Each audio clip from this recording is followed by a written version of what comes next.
الرحمن الرحیم۔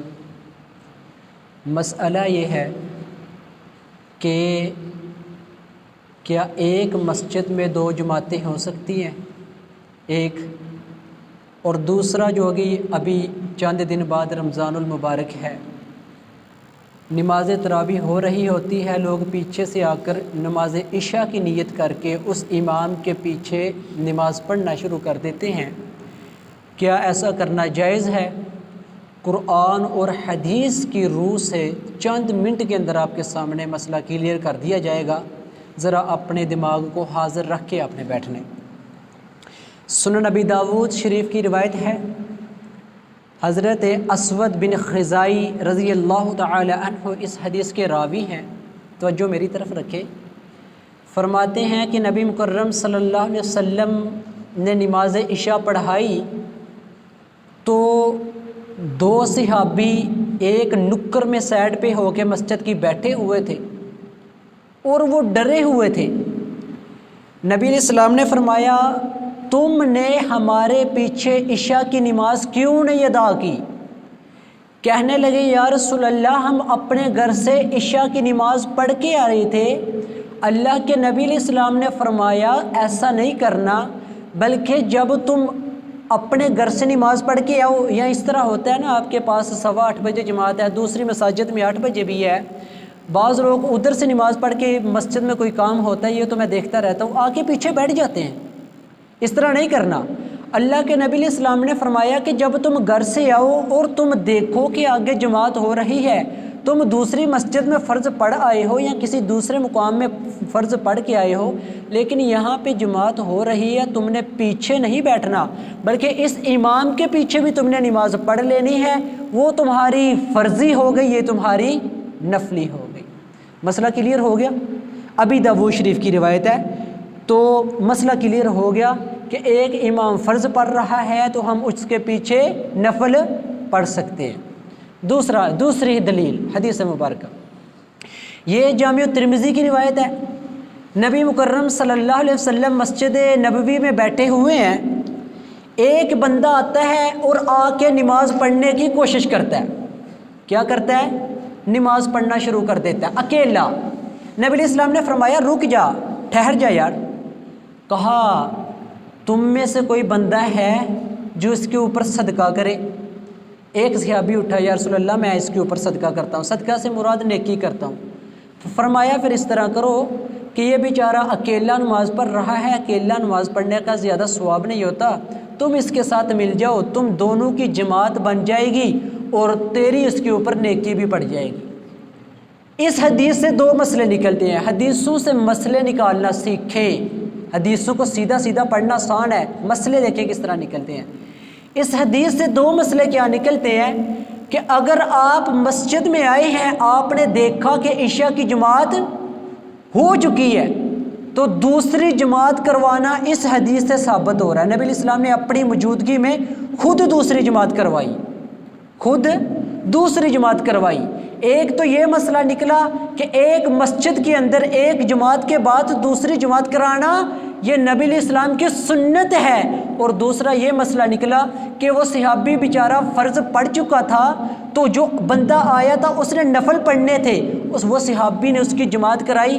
صحابی نفل پڑھ رہا تھا اور پیچھے پڑھنے والا فرض پڑھ رہا تھا۔ پتہ یہ چلا کہ جب آپ مسجد میں آئیں اور آگے امام صاحب نماز تراویح پڑھا رہے ہوں تو آپ آ کر نماز عشاء کی نیت اس کے پیچھے کر سکتے ہیں، اس میں کوئی حرج کی بات نہیں ہے۔ دو مسئلے نکل آئے، ایک یہ کہ ایک ہی مسجد میں دو جماعتیں کروانا جائز ہے۔ ابھی عشاء کی جماعت ہو گئی، 2-3 بندے بعد میں شامل ہوتے ہیں تو ان کو چاہیے کہ وہ جماعت کروائیں، انشاءاللہ اس کا زیادہ ثواب ہوگا۔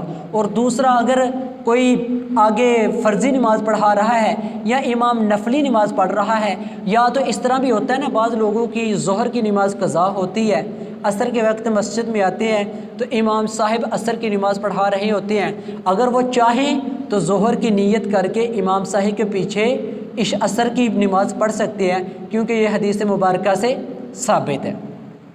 اور اسی طرح حضرت معاذ رضی اللہ تعالی عنہ عشاء کی نماز نبی مکرم صلی اللہ علیہ وسلم کے پیچھے ادا کرتے تھے، اور پھر اپنے علاقے میں جا کر کہیں دور مسجد ہوگی جا کے نا اپنی قوم کو امامت کرواتے تھے۔ ایک دن کیا ہوا کہ ایک بندہ نماز پڑھتے پڑھتے نا حضرت معاذ سے پیچھے ہٹ گیا، اس نے نماز چھوڑ دی۔ لوگوں نے کہا تو کافر ہو گیا ہے، تو منافق ہو گیا ہے، تو جماعت سے پیچھے ہٹ گیا۔ وہ کہنے لگا نہیں میں اللہ کے نبی کے پاس جاؤں گا۔ نبی علیہ السلام کے پیچھے آیا، کہنے لگا یا رسول اللہ سارا دن کام کرتے رہتے ہیں، آپ کا صحابی معاذ آپ کے پیچھے نماز ادا کرتا ہے، ایک تو ہمارے پاس پہنچتا بہت لیٹ ہے، اوپر سے آگے سورۃ البقرہ شروع کر دیتا ہے، سورہ آل عمران شروع کر دیتا ہے، اتنی لمبی نماز، ہم دن بھر کے تھکے ہوتے ہیں۔ حضرت محمد رسول اللہ صلی اللہ علیہ وسلم نے فرمایا معاذ کیا تو لوگوں کو فتنے کے اندر مبتلا کرنا چاہتا ہے؟ اس طرح نہ کر، اپنی نماز کو جب تو جماعت کروا رہا ہو نا مقتدیوں کے درمیان درمیانی رکھا کر، چھوٹی نماز پڑھایا کر۔ یہاں سے بھی پتہ چلا حضرت معاذ جو ہے فرض پڑھ چکے ہیں، جا کے لوگوں کو خود نفلی پڑھتے ہیں عشاء کی نماز، اور جو پیچھے پڑھتے ہیں ان کی فرضی ہوتی تھی۔ مسئلہ سمجھ میں آگے دونوں؟ بخاری ابی داود اور ترمذی سے میں نے 3 مسئلوں کو آپ کے سامنے بیان کیا ہے کہ امام کی نیت کے ساتھ آپ کی نیت ہونا ضروری نہیں ہے کہ جو امام کی نیت ہے وہی آپ کی نیت ہو، امام کی اثر کی نیت ہے آپ کی بھی اثر کی نیت ہو، امام فرض پڑھا رہا ہے آپ کی بھی فرض ہو، یہ ضروری نہیں ہے۔ یاد رکھیں 3 چیزوں میں امام کے پیچھے 3 چیزیں ہیں، ایک مخالفت ہے، ایک موافقت ہے اور ایک متابعت ہے۔ 2 امام کی ایسی مخالفتیں ہیں اگر مقتدی کرتا ہے تو اس کی نماز قبول ہی نہیں ہوتی۔ وہ 2 مخالفتیں کون سی ہیں؟ جب امام کرتا ہے اللہ اکبر، یہ قول ہے کہنا، جب مقتدی نماز پڑھنے والا امام سے پہلے اللہ اکبر کہتے ہیں، اس کو کہتے ہیں تکبیر تحریمہ۔ اگر کوئی امام سے پہلے اللہ اکبر کہتے تو اس کی نماز ہے ہی نہیں جماعت کے ساتھ۔ اور اگر امام سے پہلے کوئی سلام پھیر دے نا تحیات کے بعد سلام پھیر دے تشہد میں، اس کی بھی نماز نہیں ہے۔ صرف 2 جگہ پہ قول میں، صرف 2 جگہ پہ امام کی مطابعت ضروری ہے، امام کے بعد کہنا ہے قول میں پڑھنے میں۔ ایک نماز شروع کرتے وقت جس کو تکبیر تحریمہ کہا جاتا ہے، اور ایک سلام پھیرتے وقت امام سے پہلے اللہ اکبر نہیں کہنا، امام سے پہلے ہاتھ نہیں باندھنے، امام سے پہلے سلام نہیں پھیرنی۔ اگر کوئی امام سے پہلے ہاتھ باندھ لے یا امام سے پہلے سلام پھیر دے، ایسے بندے کی نماز ہے ہی نہیں۔ اور مطابعت کہتے ہیں جو ہے نا فعل میں مخالفت امام کی۔ فعل میں مخالفت کیا مراد ہے کہ امام سے پہلے رکوع میں چلے جانا یا امام سے بہت لیٹ رکوع میں چلے جانا، غور سے سنیں ذرا، امام سے پہلے سجدے میں جانا یا امام سے بہت دیر کے بعد سجدے میں چلے جانا۔ افعال میں امام کی مخالفت بھی نہیں کرنی اور امام کی مخالفت بھی نہیں کرنی، یعنی کہ امام جب رکوع میں چلا جائے تب آپ رکوع میں جانا ہے، امام جب سجدے میں چلا جائے تب آپ نے سجدے میں جانا ہے۔ اگر کوئی ان چیزوں میں امام کی مخالفت کرتا ہے، یعنی امام سے پہلے رکوع سے اٹھ جاتا ہے، امام سے پہلے سجدے سے اٹھ جاتا ہے، یا امام رکوع سے اٹھ چکا ہے یہ کافی دیر کے بعد اٹھتا ہے، یہ مخالفت ہے، تو بندے کی نماز نہیں ٹوٹتی، نماز ہو جاتی ہے۔ لیکن اللہ کے نبی علیہ السلام نے فرمایا، بخاری شریف کی روایت ہے، جو اپنے اماموں کی مخالفت کرتے ہیں نا افعال میں، یعنی رکوع میں جاتے ہوئے سجدے میں پہلے چلے جاتے ہیں سجدے میں، یا بہت لیٹ جاتے ہیں، امام کی مطابعت نہیں کرتے، امام کی تابعداری نہیں کرتے، فرمایا کہ میں محمد صلی اللہ علیہ وسلم یہ خوف محسوس کرتا ہوں کہ امام سے پہلے اپنا سر اٹھانے والے کا سر کہیں اللہ گدھے کا ہی نہ بنا دے۔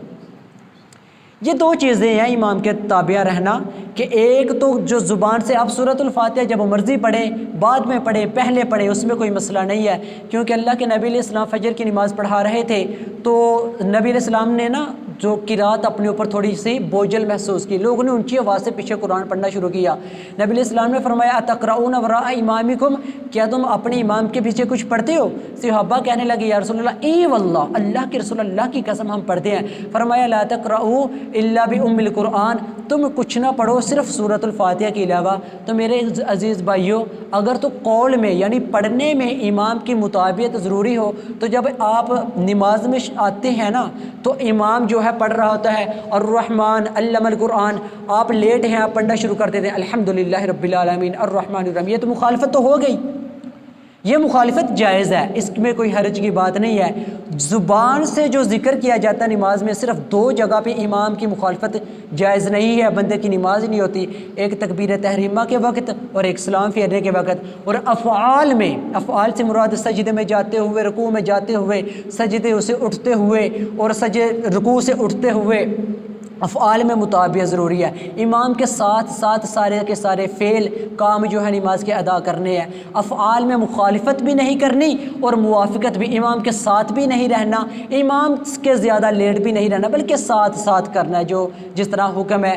تو آج کے درس کا سارا خلاصہ یہ ہے کہ اگر آپ مسجد میں آئیں اور ایک جماعت ہو چکی ہے تو آپ دوسری جماعت کروائیں، وہ بہتر ہے اکیلا پڑھنے سے۔ اور اگر امام بالفرض نفل تراویح پڑھا رہا ہے، آپ کی عشاء کی نماز رہتی ہے، تو آپ اس کے پیچھے جو ہے نا نماز عشاء کی نیت کر سکتے ہیں، کوئی حرج کی بات نہیں ہے۔ اللہ سے دعا ہے کہ جو سنا یا اللہ سنا کر عمل کرنے کی توفیق عطا فرمائے۔ وما توفیق الا باللہ۔ آخر دعوانا ان الحمد للہ رب العالمین۔